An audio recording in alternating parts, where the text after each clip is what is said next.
開始之前訂閱我哋頻道先啦，帶你換個角度睇娛樂圈，解鎖更多不為人知嘅娛樂圈故事。喺啱啱落下帷幕嘅香港第44屆金像獎頒獎典禮上，68歲嘅梁家輝再度企上領獎台，憑借捕風追影，第5次獲得影帝殊榮。呢個成績究竟有幾咁離譜呢？梁家輝係金像獎歷史上唯一一個橫跨上世紀80年代到2020年，即係足足5個年代，每個10年都攞到影帝嘅演員，直接創下咗華語影史紀錄，獎盃數量僅次於梁朝偉，江湖人稱千面影帝。有人話娛樂圈從來唔缺靚仔，唔缺流量小生，但梁家輝之後就再無千面影帝，因為佢喺戲入邊可以做帝王，可以市井，可以做反派，可以柔情，演乜嘢似乜嘢，堪稱演藝圈嘅劇泡面天花板。而戲外佢嘅人生比劇本更加 drama。26歲出道攞影帝，出道即巔峰，但就急轉直下，慘遭全網封殺，跌落谷底，只能靠街頭擺地攤謀生。喺捱完人生至暗時刻之後，又一步步逆襲，4次、5次攞影帝獎盃，半世人大起大落，見過巔峰繁華，都捱過人生落魄。今日呢一期節目就等八公碌賓我陪大家全面了解梁家輝跌宕起伏嘅40年人生故事，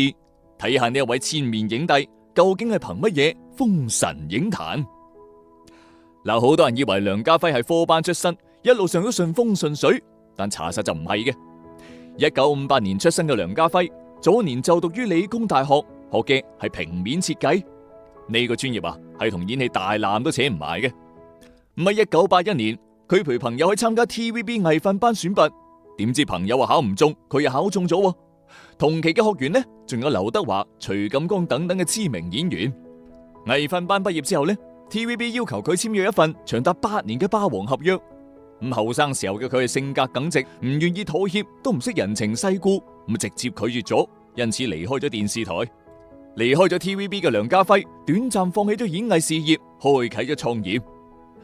平面設計專業出身嘅佢呢，秉承住學以致用嘅觀念，再加埋80年代初香港經濟起飛，年輕女性開始追潮流，中意穿搭美妝，但專門做呢個賽道嘅小眾雜誌就唔多嘅。佢係覺得呢個賽道有受眾有機會，於是同朋友夾份創辦咗一家少女時尚雜誌，真係邊個都估唔到。為咗發行呢本雜誌，佢幾乎將全部積蓄全部掟晒入去，甚至為咗慳錢，淨係做一本嘅彩印。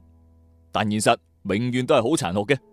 因為拉唔到廣告商，前期嘅投入血本無歸，所以呢本雜誌淨係發行咗1期啫，就停刊，成為咗絕本啦。雖然呢段創業經歷呢，失敗係失敗咗啲，但係梁家輝就迎嚟咗人生嘅重要轉折點，因為佢創辦雜誌拍攝封面嘅時候認識咗李殿興，而呢一位封面女郎嘅父親呢，就係導演李翰祥。冇人可以估到當時毫無名氣冇代表作嘅梁家輝受到李翰祥嘅賞識，直接被揀中出演《垂簾聽政》入邊嘅咸豐皇帝。開頭梁家輝自己都唔敢信，淨係以為自己喺劇組度打雜做下茄喱啡咁，直到俾人當場剃頭定妝，先反應過嚟，原來自己要擔大旗演帝王。為咗演好呢個角色，佢放低晒所有雜念，埋頭研讀清史，苦練普通話，揣摩帝王嘅懦弱、隱忍同埋無力感。拍病床戲份嘅時候，甚至仲飲酒入戲，拍到身體不適都堅持完成鏡頭。果然皇天不負有心人，憑借垂簾聽政，喺1984年第3屆香港金像獎頒獎典禮上，26歲嘅梁家輝一戰封神，直接攞咗最佳男主角獎盃，成為金像獎史上最年輕影帝。呢個紀錄至今無人打破。本來應該係星途坦蕩、一路飛仙嘅開局嘅，就喺所有人都以為梁家輝要順勢躋身一線影壇嘅時候，現實比劇本更加魔幻。影帝梁家輝迎來嘅，居然係佢急轉直下嘅斷崖式低谷期。當時估計冇人估到，攞完影帝之後冇幾耐，梁家輝直接連人都消失埋。80年代嘅香港影壇，台灣市場係絕對嘅票房命脈，幾乎所有嘅港片都依賴台灣市場嘅發行接單嘅。而當時台灣方面呢，係明令禁止藝人去內地拍戲嘅。梁家輝赴內地拍攝《垂簾聽政》，觸碰咗紅線，被台灣影視圈拉入咗黑名單，遭到全面封殺。任何由梁家輝出演嘅電影都唔俾進入台灣市場，所以香港所有嘅片方、資本、劇組個個都唔敢揾佢拍戲。一夜之間，影帝淪為咗無業遊民，冇收入、冇資源，坐食山空。昔日嘅影帝完全褪去咗光環，跌入咗人生嘅至暗時刻。嗰段時間嘅梁家輝並冇自暴自棄，亦都冇放低底線妥協認錯，更加冇特登賣慘去博同情。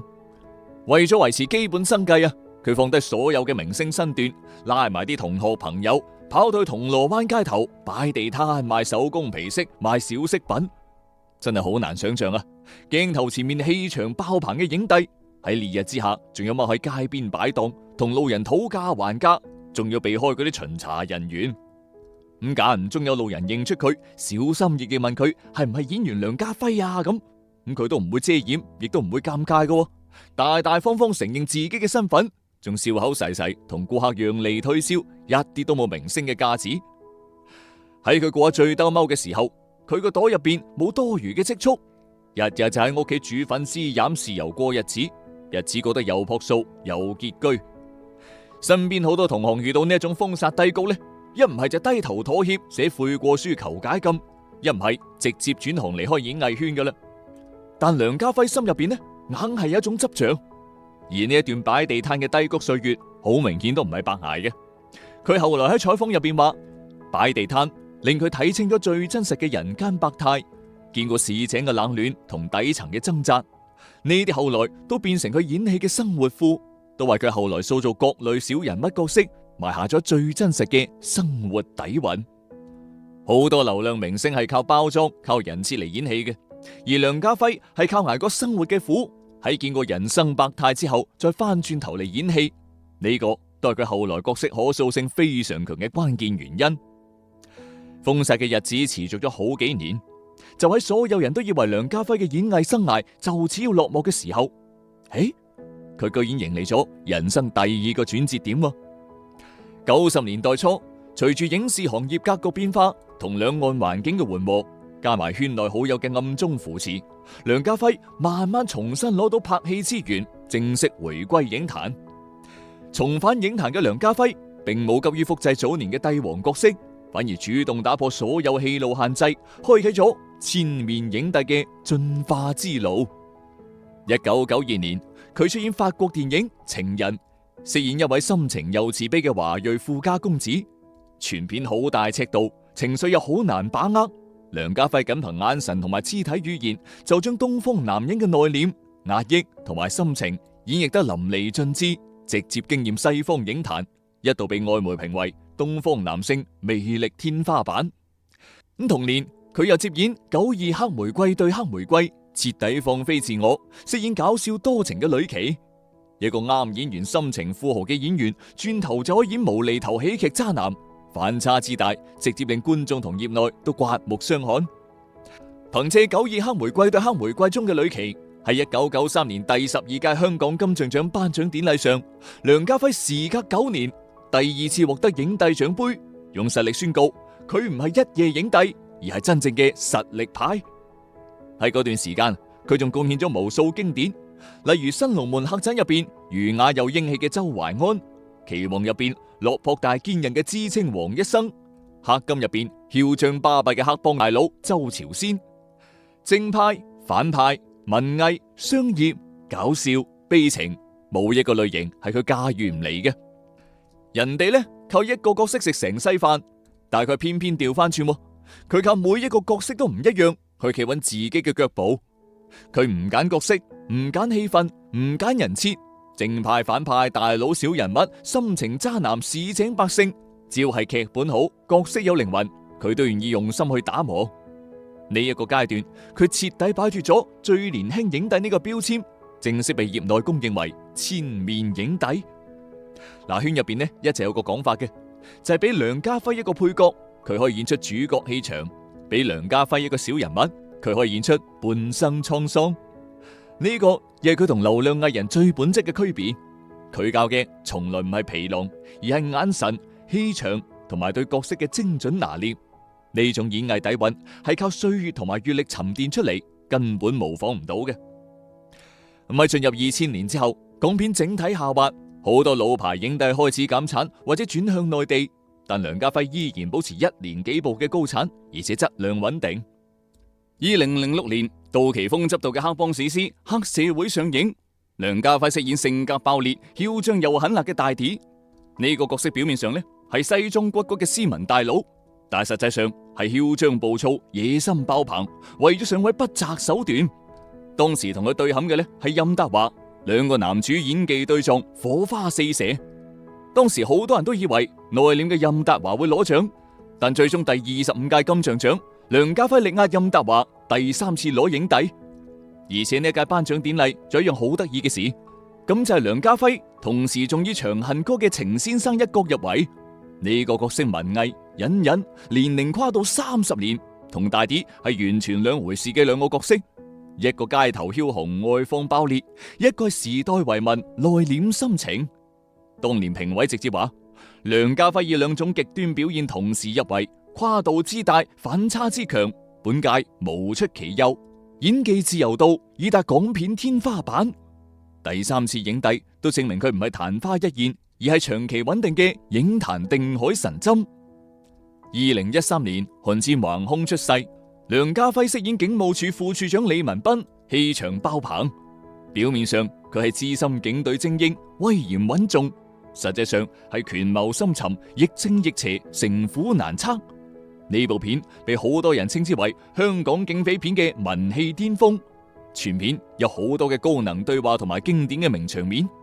演員間嘅眼神博弈、權力拉扯都堪稱教科書級別嘅演繹。郭富城嘅演技已經夠晒好㗎啦，但當佢同梁家輝對戲嘅時候，依然可以明顯感覺到氣場俾佢壓制。而呢一年嘅第32屆金像獎，韓戰橫掃9項大獎，打平咗甜蜜蜜嘅歷史紀錄。而梁家輝亦都打敗咗梁朝偉、張家輝、劉青雲等影帝，第4次獲得金像獎影帝。中年之後嘅梁家輝始終保持低調嘅姿態，唔去參加綜藝真人秀，唔去炒作私生活，唔去博流量熱度，唔刻意製造八卦話題，經常浸喺劇組入邊專心拍戲打磨作品。各類市井小人物、悲情反派、溫情父親，每一個角色都完全唔同，但係都可以俾佢演繹得入木三分。佢甚至唔追求曝光度，唔執着主角番位，淨係專注於表演本身，用一部又一部嘅經典作品穩住自己喺華語影壇嘅地位。而且喺人情複雜、資源至上嘅港圈入邊啊，梁家輝都從來唔站隊、唔內卷、唔參與圈中嘅勾心鬥角，為人謙和低調，喺圈入邊嘅口碑一直都非常之好嘅。但亦都有人話佢太過佛系啦，浪費晒自己嘅影帝名聲，唔識得趁機會撈金圈粉。但換個角度嚟睇，正係因為呢一份唔浮躁、唔功利，先可以令佢沉下心嚟沉澱演技，幾十年始終可以保持作品嘅質感。私底下嘅梁家輝感情生活更加係娛樂圈嘅清流。喺當年佢俾人封殺嘅落魄時期，認識咗佢老婆香港電台製作人江嘉華。呢一位妻子不離不棄咁陪佢捱過咗最低谷嘅時光。淨係認識半年啫，佢哋就閃婚啦。但係冇鑽戒，亦都冇舉辦婚禮。後來佢功成名就，名利雙收，都始終對妻子專一忠誠，喺圈內幾十年保持零緋聞，係圈中公認嘅模範丈夫。喺而家喐啲嘅出軌、離婚、感情八卦滿天飛嘅娛樂圈入邊，呢份專一同埋擔當更加係格外難得嘅。唔係，最後我哋將時間拉翻到最近期嘅第44屆香港金像獎。68歲嘅梁家輝憑借捕風追影嘅大反派《傅龍生》，第15次提名最佳男主角，第5次斬獲影帝獎杯，創下前無古人嘅影史紀錄。呢次獲獎究竟有幾咁犀利呢？首先，佢已經68歲啦，但依然親自上陣拍打戲，完成地鐵刀戰等等嘅高難度動作，全程唔用替身，體力狀態完全唔輸蝕俾年輕人。甚至好多網友講笑咁話，68歲嘅梁家輝比好多30零歲嘅流量明星仲打得添啊！咁其次，佢演嘅反派唔淨止打得，而且好複雜噶，表面斯文，內心狠毒，雙面性俾佢演繹得淋漓盡致。而且反派攞呢個獎本身就比正面角色要難，而佢都用實力證明咗好角色係不分正邪嘅。從1984年第一次攞獎到2026年第5次封帝，足足橫跨咗42年。從20幾歲意氣風發嘅青年，到年近古稀、沉穩內斂嘅老戲骨，5個年代5次加冕，呢份成就喺成個華語影壇幾乎揾唔到第二個人。喺領獎台上嘅佢，並冇過多華麗嘅感言，幾度哽泣，用最真誠嘅話語感謝佢妻子，感謝歲月，感謝舞台。褪去影帝光環之後，佢只係一個認真演戲、踏實做人、懂得感恩嘅普通人。我哋回望梁家輝嘅半生，真係好似一部寫實人生嘅劇本咁。26歲出道即巔峰，手握最年輕影帝嘅榮譽，轉眼慘遭封殺，放下身段街頭擺攤，挨過咗人生最低谷。但低谷唔低頭，巔峰唔浮躁。佢打破戲路嘅局限，多次逆襲封帝。到中年之後低調深耕，唔炒作唔營銷，憑實力穩居影壇。晚年依然堅守熒幕，5度封帝封神，成為咗娛樂圈嘅一股清流。好多人羨慕流量明星一夜爆紅，爆紅即巔峰，但大多數都係曇花一現。而梁家輝用自己嘅40年話俾所有人知：爆紅靠運氣，長青靠實力。一時之間嘅巔峰唔算啲咩嘢，可以捱得住低谷，守得住本心，先至係真正嘅人生贏家。咁唔知你最中意梁家輝演嘅係邊一個角色呢？係咸豐帝、大 D、李文斌，抑或是段王爺呢？咁你又覺得佢邊一次影帝係最實至名歸呢？抑或是每一次都實至名歸？歡迎你喺評論區同我哋一齊討論。咁如果你中意本期節目嘅話，希望你可以幫手點個 like 同埋訂閱我哋八公頻道，呢個係對我最大嘅支持。我係八公碌斌，帶你換個角度睇娛樂圈，解鎖更多不為人知嘅娛樂圈故事。我哋下期再見。